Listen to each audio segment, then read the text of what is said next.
So let's move on then. So that's all the non-spoiler stuff. So if you want to hear now all the spoiler stuff, we're gonna break down the next 6 parts of the movie here all together. So if you haven't seen it, go watch it. Come back and see this. But we're gonna break it down now. We're gonna break it into 6 distinct parts. We kind of want to share. Well, first, this is the part before we get into those 6. But let's talk about the very few first opening minutes before we even get to the end card of where it says Marvel Endgame. You know, all that stuff. We'll start with Aaron. We'll start with you. What did you think of that opening scene with Hawkeye that we get in the very beginning? The Hawkeye scene, so, you knew what was happening because they had to explain where he was at or why his character was going to turn the way it was. However, I've seen it twice. Both times, crowd reacted when he turned and looked, I think his daughter's Morgan or something, I can't remember. But when he looked over and she wasn't there and you just saw the flutters of snap, both times a bunch of people in the crowd went, "Oh my goodness," or whatever they said. And then when he turns and the camera shows where his other family were, I'm assuming the same people reacted the same way, where it's like, "Oh no," just audible stuff. So for me personally, I go and see a movie and I can hear the crowd affected, like audibly. That makes my experience better. Yeah. So I like the opening sequence because me personally, I knew because I'm a story guy and I knew what they were going to do. They're going to show the kid, so I expected his family to disappear. So it was good for the people that caught off guard. Yeah. Matt, what about you? Well, pretty much like you said, although like it showed that and it didn't do like the whole title card yet, I'm like, and the whole audience was like, oh, they were like, oh great, like this is gonna suck because like we knew it was coming, but still it was like, and oh man, and the whole time I'm like, and I even said I said, oh no. and it because even though we knew it was gonna happen, we saw it like in the trailer of him like doing that whole thing. It's like still, it's like that even then it's like they made it. It was like him freaking out and like because like actually showing that because we saw it from Thanos' perspective in Infinity War, the snap and everything, and then we saw some of the post credit scenes. But it's like it is like people had literally no idea. Like these guys are just vanishing. Yeah. And so I love the emotional tone of it. That to me it was really good. Yeah. Sucked but good. Alan, we'll go to you next. I thought it was fine. I thought it was well shot, but I thought it was kind of a weird choice for Hawkeye because you don't have a lot of investment with him throughout the series, and so to use him as the anchor point to start the movie was kind of like, oh, I'm trying to think of who would have been better. Definitely Tony Stark and Spider-Man would have been a better anchor to begin the movie with if you could swap them out with Infinity War. Yeah, that would have been a much more powerful scene. I guess Hawkeye losing his family. Yeah, I could, in an audience perspective, not necessarily a emotional weight for the characters. Yeah, right. Because that would be traumatic for Hawkeye, but from an audience perspective, Tom Holland getting dusted is way more powerful. Yeah. But I thought it was done well. It's just a little long. I was like, all right, let's get going. Like Aaron was saying, I knew where this was going as soon as it opened up. Yeah. I was like, all right, let's just start. But it was a nice scene. Yeah. Because it was pre-title card scene too. So this is Infinity War add-on. Yeah. Because we did see Hawkeye in Infinity War. What happened to him? You knew he's a family man. You knew he had an ankle bracelet. You knew that he was like following the protocols, whatnot, right?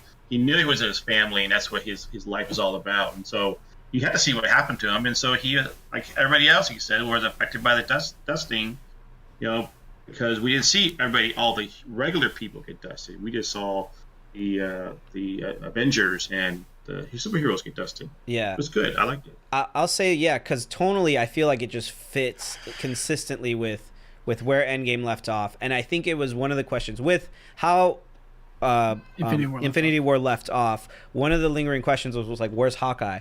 And yes, he was never like front and center leading the Avengers or was somebody who is like really beloved by audience. He was kind of like the meme for a while, you know, of like, oh, this guy's got bow and arrows and we got, you know, gods and, you know, super soldiers and, you know, Iron Men. But I feel like they've set up his character well enough that you care. He's the only one who's really been given some type of family. You could argue Tony and like Peter and Pepper and all that, but like who had a biological real family that he cared about and who he consistently chose to care about over being a part of the Avengers. And so I felt that to be like, man, this guy, he's just trying to get out of the game and it just keeps pulling him back in, you know? So I thought that was fine. I liked it. I thought it was a good reminder of like, yep, this is where we are. As excited as I am for the movie, this is the reality of the world of where they live in and that we've been living in for the past year since Infinity War ended. Okay, cool. I thought it was a nice, pleasant. It was a beautiful family scene, and then it ripped apart. Yeah. And then it goes into the title cards, and title cards were much more subdued, you know, a little bit. Yeah. You know, and then you go to the actual story, and I thought that was well done that way. Yeah, I think it's just a reminder and a recap for those who haven't been living like us, who have been talking about it nonstop, but who saw the movie, was like, oh yeah, let's go see the next one. What happened again at the, you know, like they all knew the snap happened, but just like to be refreshed. Casually watches Marvel movies. There's some. Just kidding. I'm joking. But to be reminded of like, yeah, that's right, that's what I'm feeling. I felt like it did a decent enough job to provoke that. But all right, let's keep moving because we want to make this. We're trying to make this under an hour, so we'll do. We'll continue on from there. Then it goes into the aftermath section. So this is everything now. Now we're living in a post snap world. We get the movie picks up after that, after the end card, where I think it says like a week or two later. I think somebody mentions it in passing. Right? It's been like a few days like 27 or 26. 21 days. 22. 22. Yeah. Tony. It was a reference to how many movies have been made. Oh, is it? That's so funny. I didn't even really? catch that. Yeah, so 20 we go and we start off in space with Tony 22 days after the snapping, and we get to see what Tony's up to now with all the people who have survived. We kind of get a shot of all of that in their aftermath. So what did you guys think of this? We'll start with Alan on this one. Go ahead.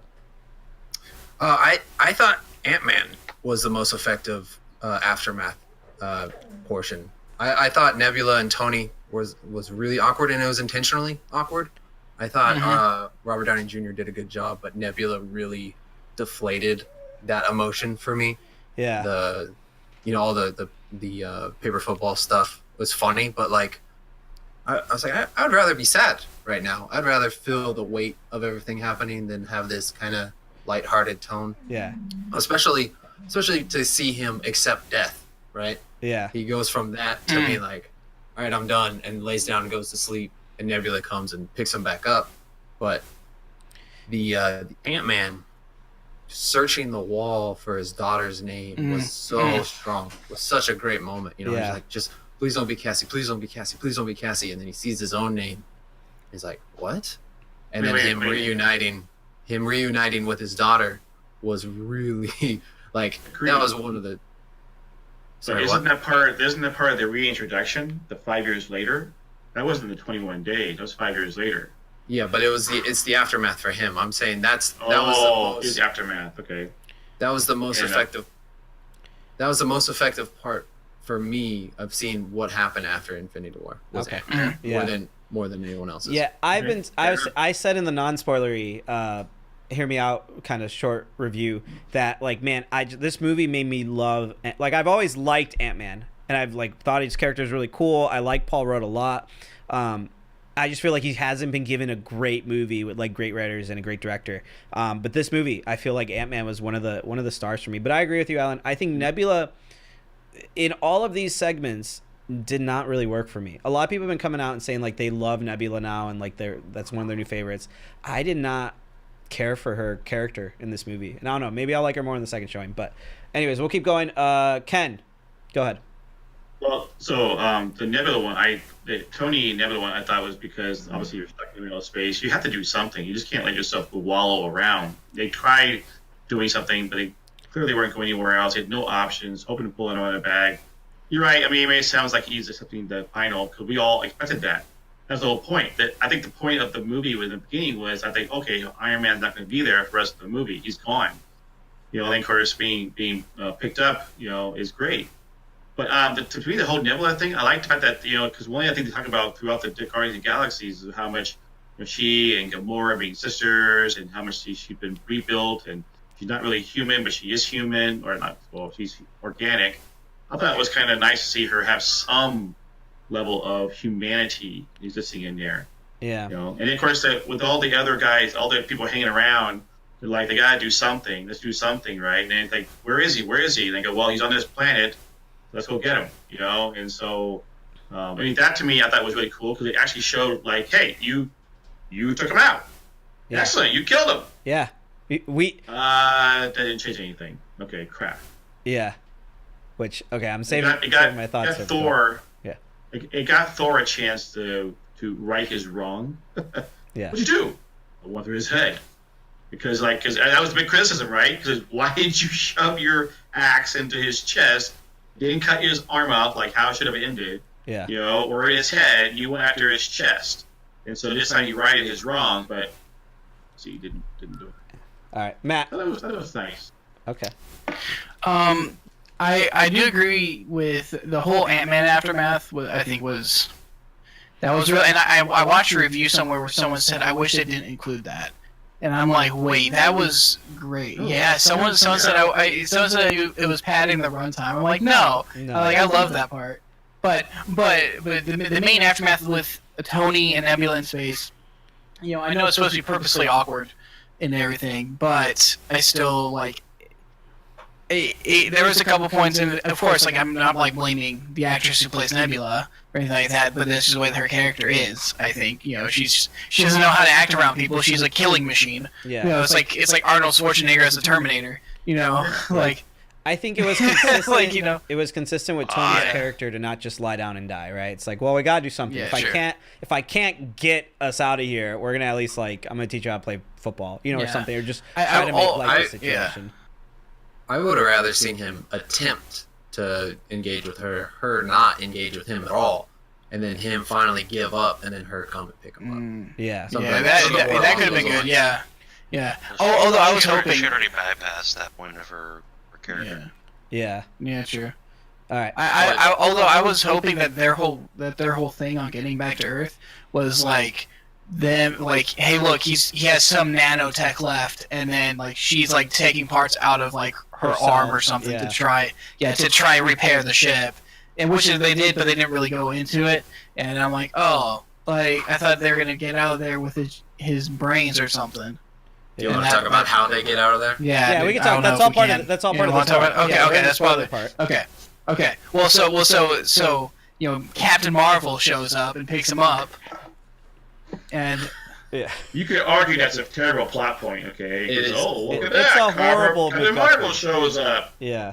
But but Captain Marvel is capable of doing that, so fine. Okay. Yeah. No, I get that, but it raised questions for me because of course we comic books. We know power levels. We know power levels and everything of Captain Marvel, at least for the most part. A lot of people do, but the MCU, we weren't shown too much in her movie. But it was okay, I didn't know that she could get them all the way back to Earth just by carrying them. Yeah. I didn't know that was possible. Yeah. And so there was a lot of questions. But yeah, I didn't. That to me wasn't. I was like, that wasn't really satisfying.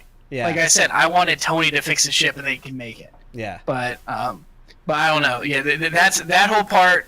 Yeah. Yeah.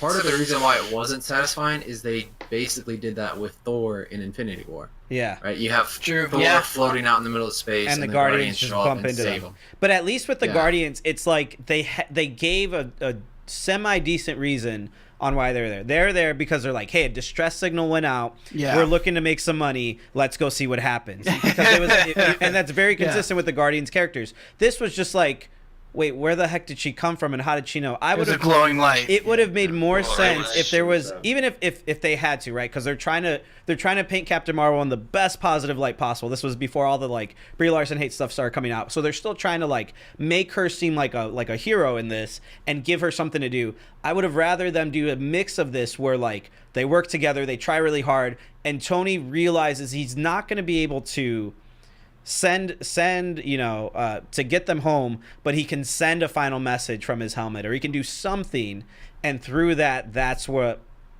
Like Captain Marvel that she hears and is able to come or something. This is just literally they Yeah. totally leave it all up to like the imagination. Did Rocket have like GPS on that ship because it was his ship, right? Like or what? Or Star-Lord ship. Well, no. Well, they explained it.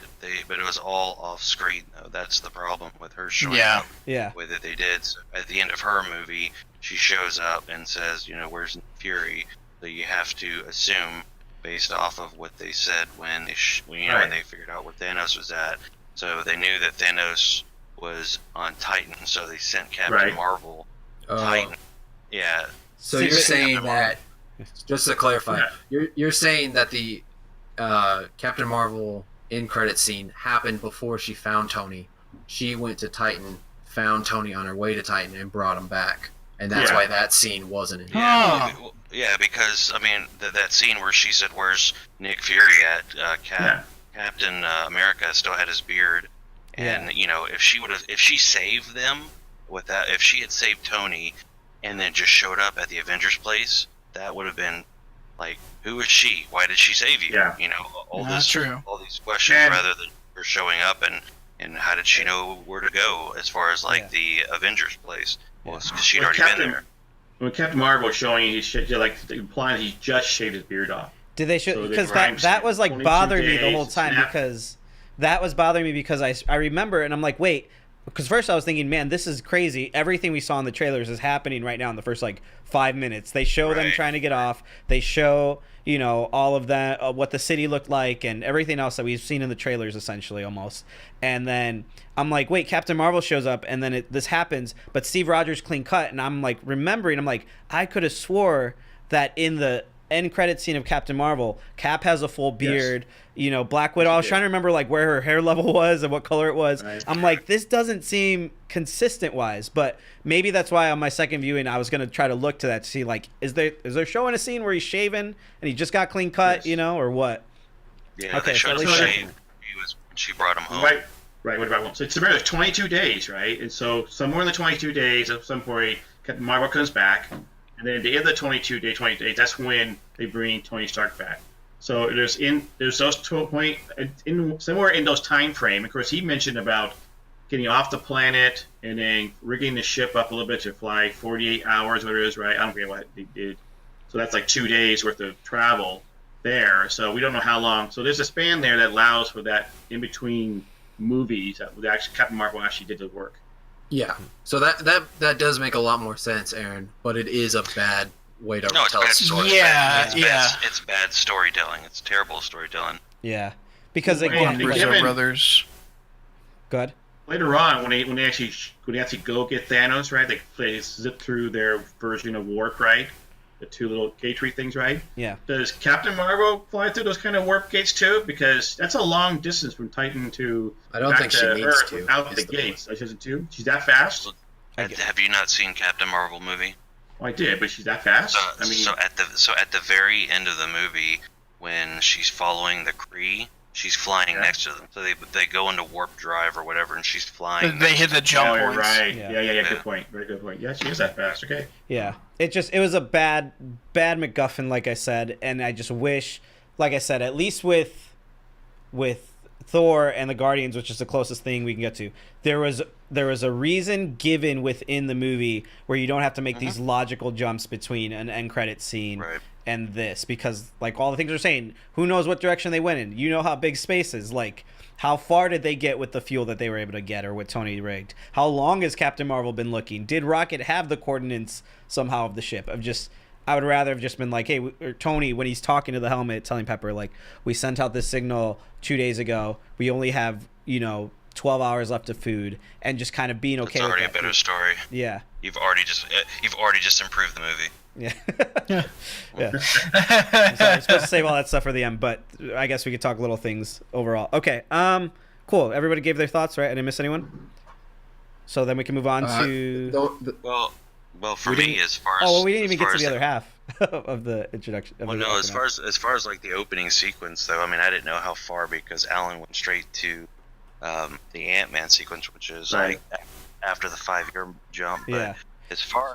we'll try to stay before 5 years. So Yeah. because My we bad, still have all the guys. Thanos stuff. Yeah. That's okay. Yeah, that's what confused me because I was like, what? Anyways, ultimately, I thought the scene was where they go after Thanos. I thought it was that was one of the moments where when you ask the question, how can you improve the movie?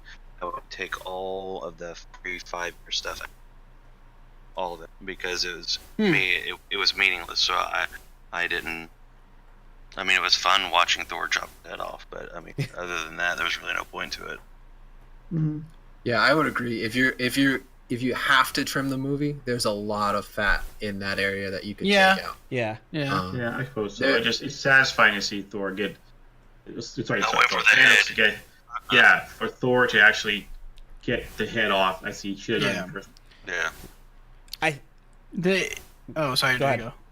No God. Well, I was just saying, I was just following Aaron what he said about the whole thing. The thing, like, and I understand, they needed to show us how, even though how stupid it was, me thinking that Captain Marvel just bumped into him in space, getting Tony and Nebula back.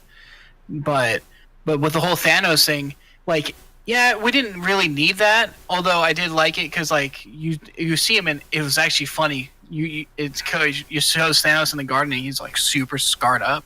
And everyone in theater is like, oh, like, and Mine I'm too. like, and because if they're like, and of course people are probably just like, I don't remember him looking that bad, No, you me know, too. like after that first Yeah. thing, and so I was like, okay, something's not right here, and I like the way they did it, but my whole thing, it was emotional because everyone's like, hey, we need to kill this guy, we're gonna do something, and then they jump him, Captain Marvel comes in hot, like, and they jump him, and and of course, we're talking about spoilers here. They chop off his arm, and they're like, and of course, they don't actually look in the glove. And like, what happened? We said this is like I said, I destroyed him. They roll. Did they do the glove first Yes, or they roll after? over Yeah. the glove. Yeah. They roll over the glove and saw the stones. What happened to the stones? Yeah. Where did you take them? And you're like, oh snap! Like pun intended. But I liked what they did there because like, oh wow, he actually destroyed them. It carried some emotional weight to me to more of Thanos' character because I thought maybe Thanos would hold on to him and he'd actually be a Mad Titan, like. But he said it was too tempting. Right. Yeah. And That was conducive to his character. yeah. Yeah, Who he but was. but the thing, the biggest thing is that pulled more emotional weight to me, especially connecting Future in, and we'll get to that. But with Thor's character, after he did that, you can still see in his body language and everything, it did nothing to him. The whole revenge thing, it did nothing to him. Yeah. And he's still like bummed out, and he's still mad at himself. And so that's what I loved about that. Yeah. Yeah, as you walk out the door, you can see his body. Yeah.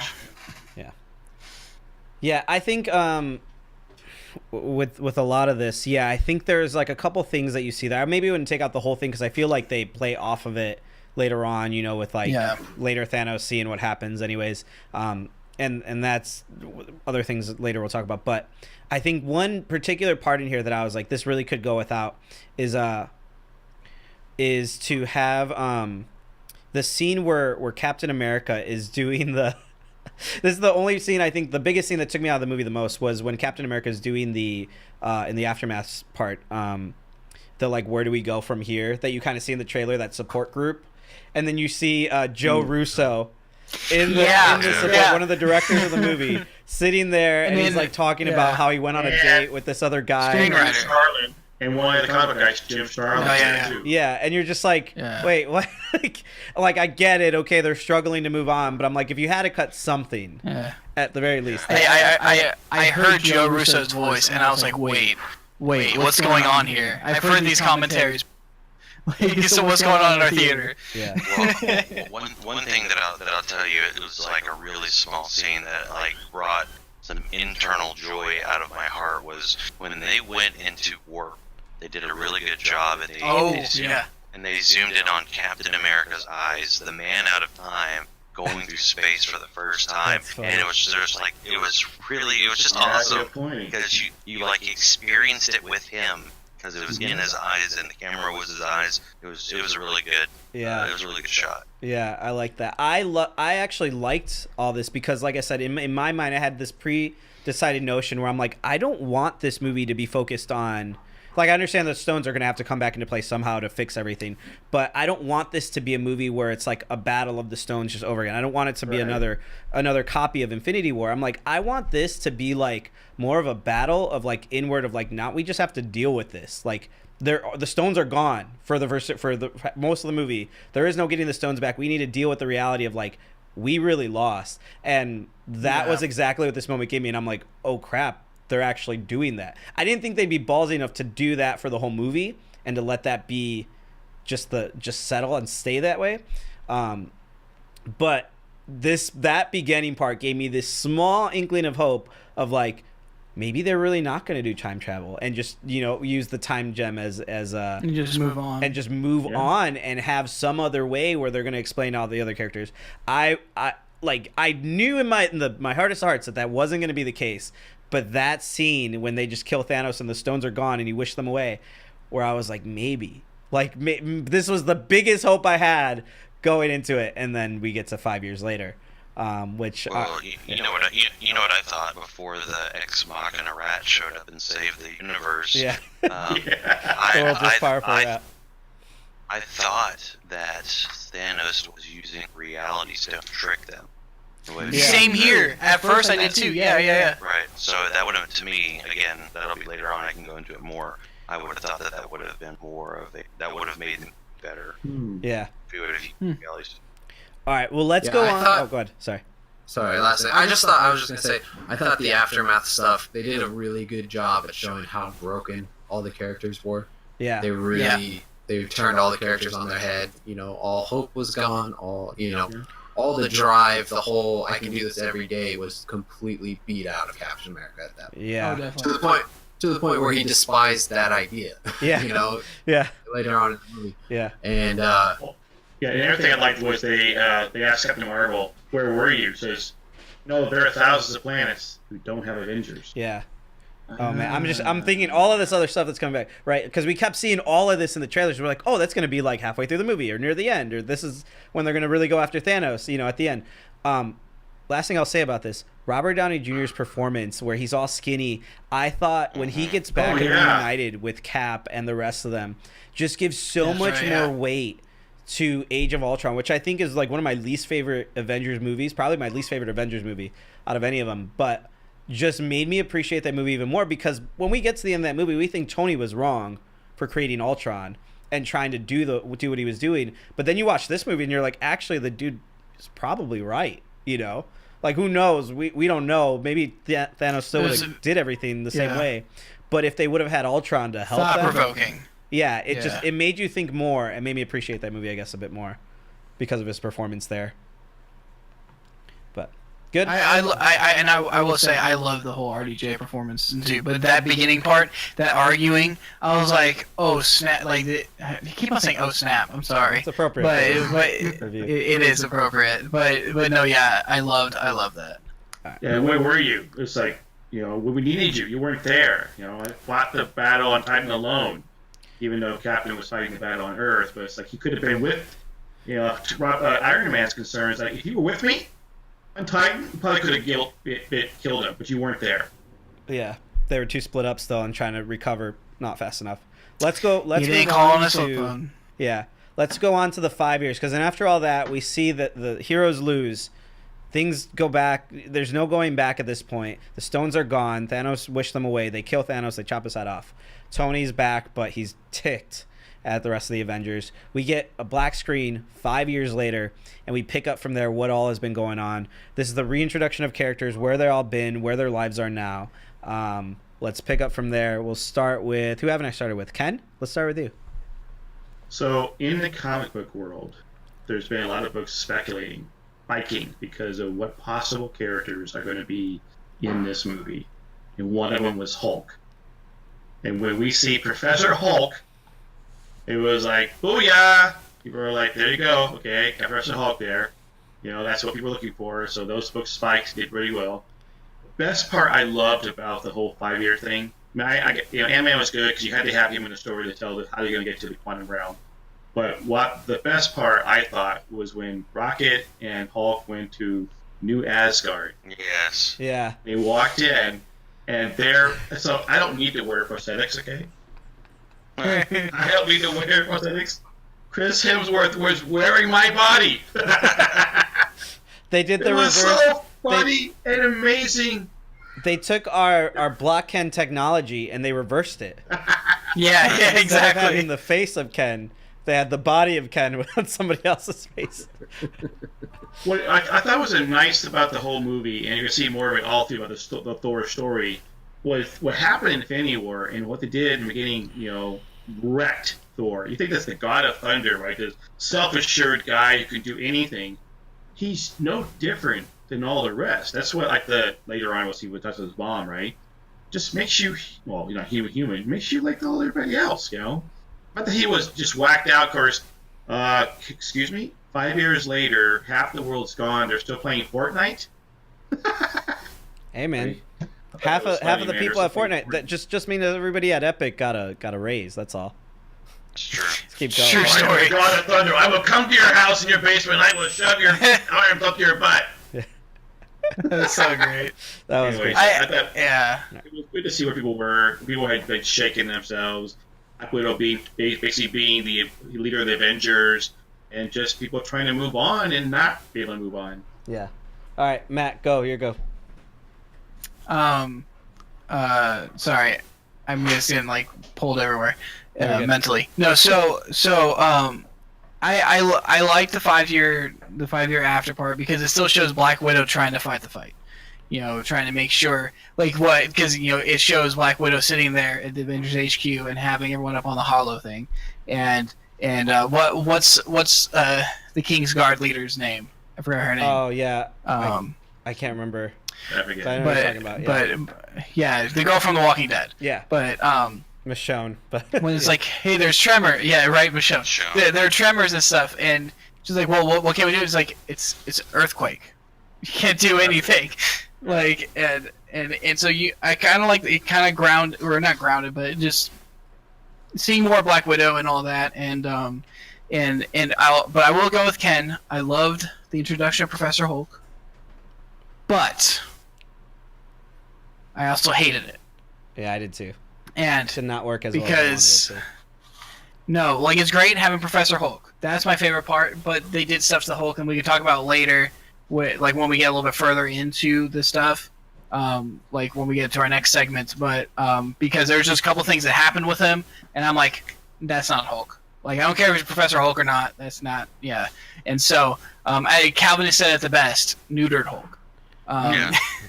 Okay. But it was all good. Again, Ant-Man was phenomenal. Yeah, I think Jay said it the best. I loved Paul Rudd even more. I love the Ant-Man movies. A lot of people didn't like him, but I did like him a lot because I like Paul Rudd.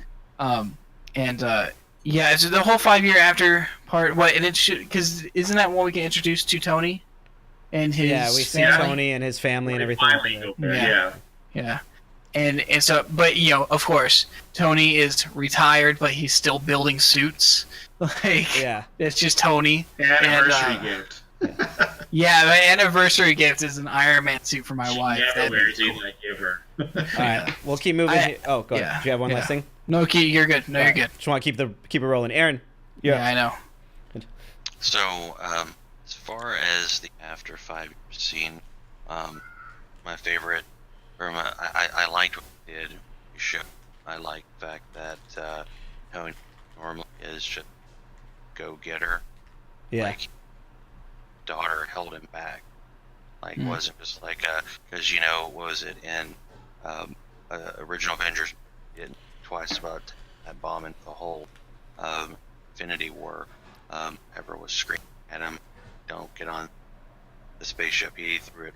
He took everything and just did it, and then walked this, and he's just like, "All right, guys, this is my, this is my second chance." But Yeah. Alan, you want to go? Yeah. I think similar to Matt, I was really split on all the reintroduction stuff, because I thought what they did with Tony was great. I thought seeing him with his family was really strong. I thought what they did with Black Widow was really good. What they did with Captain was really good.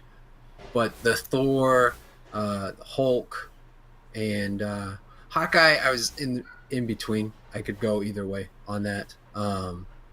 But Thor and Hulk really, I think, hurt the emotional weight of Tony and Captain's change.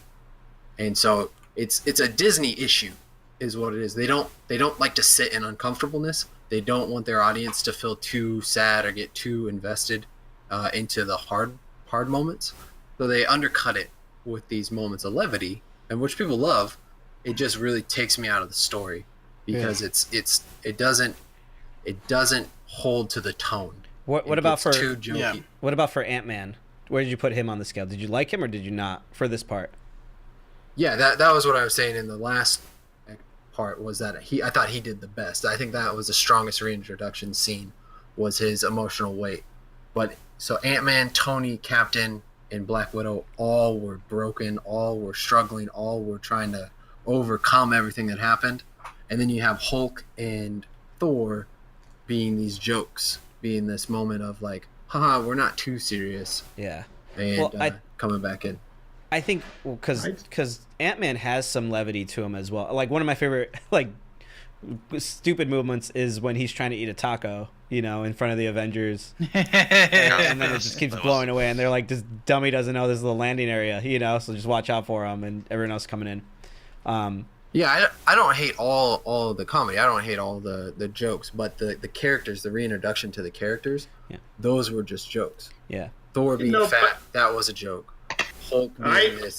I think it's more as I thought about it, I appreciated Fat Thor more, because they needed to handicap the team somewhat. Because if we would have gotten to the end fighting a Thanos that didn't have the Infinity Gauntlet against the Avengers that we had at the end of Endgame, there was no way he would have stood a fighting chance against Thor in his prime with the axe that he had. He had to try.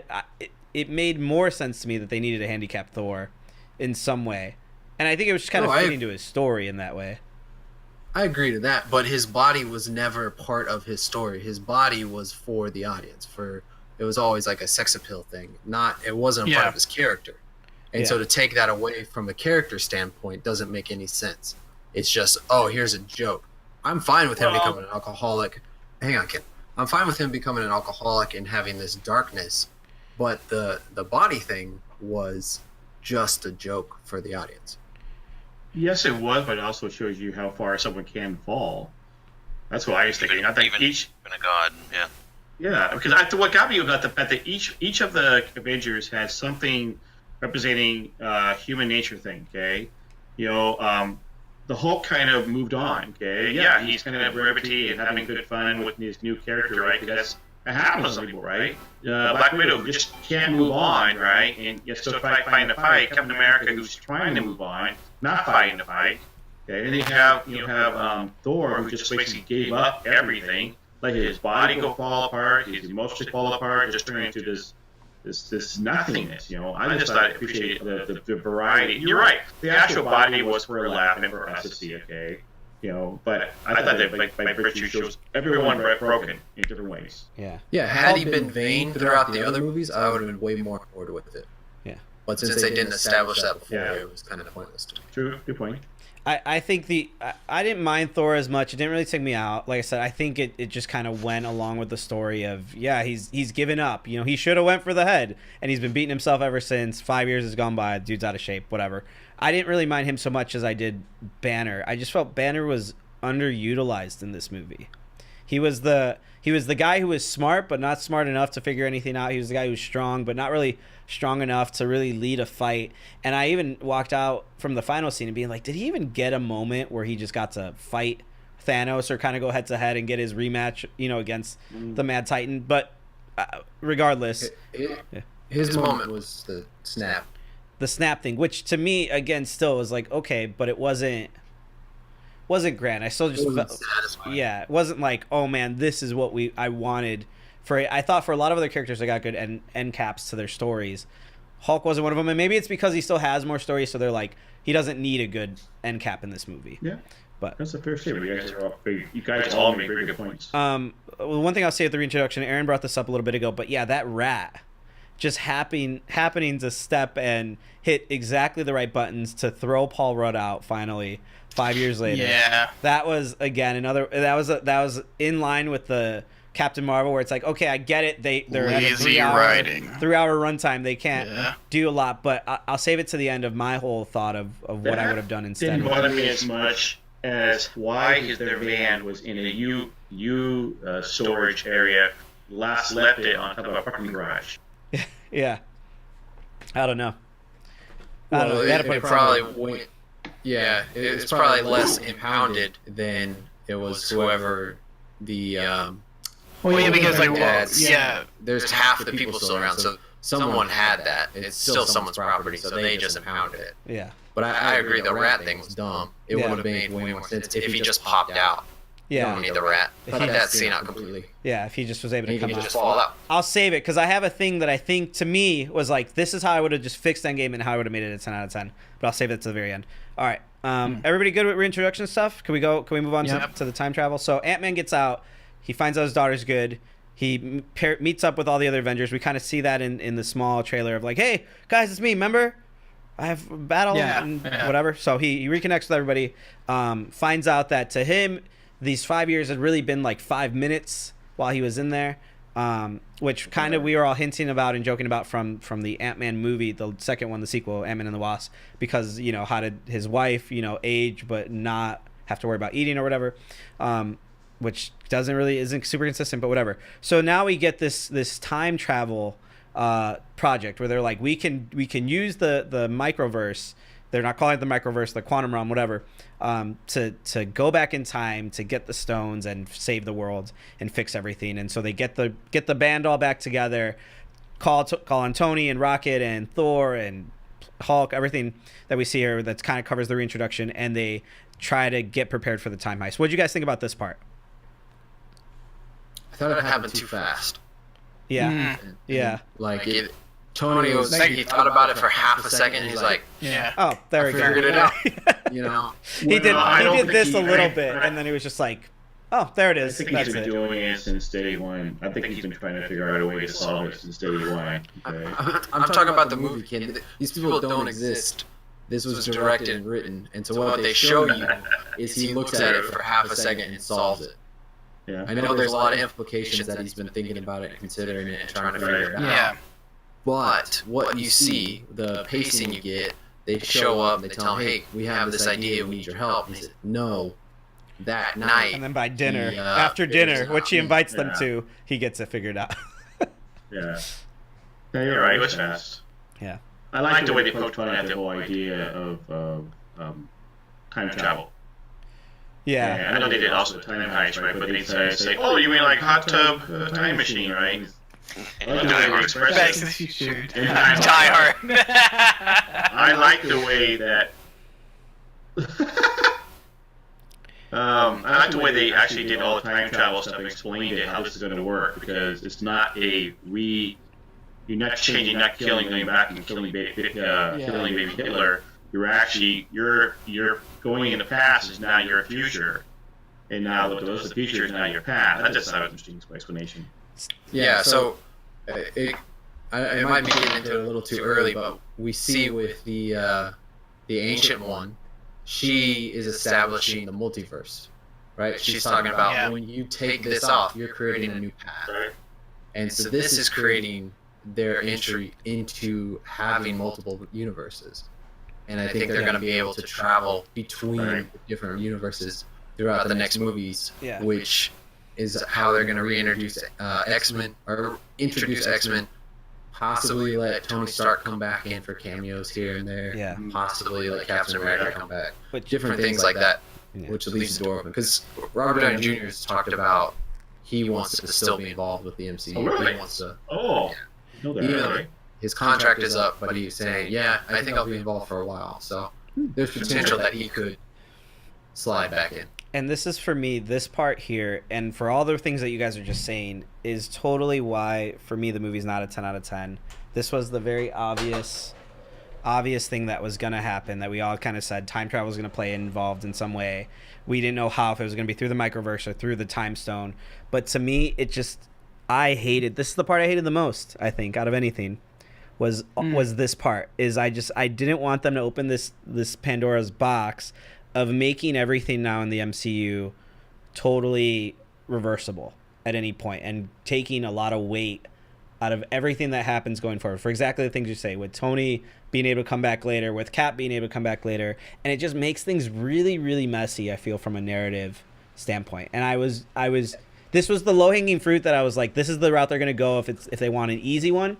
I was really, from seeing Infinity War, I'm like, I really hope and don't think that's what they're going to do.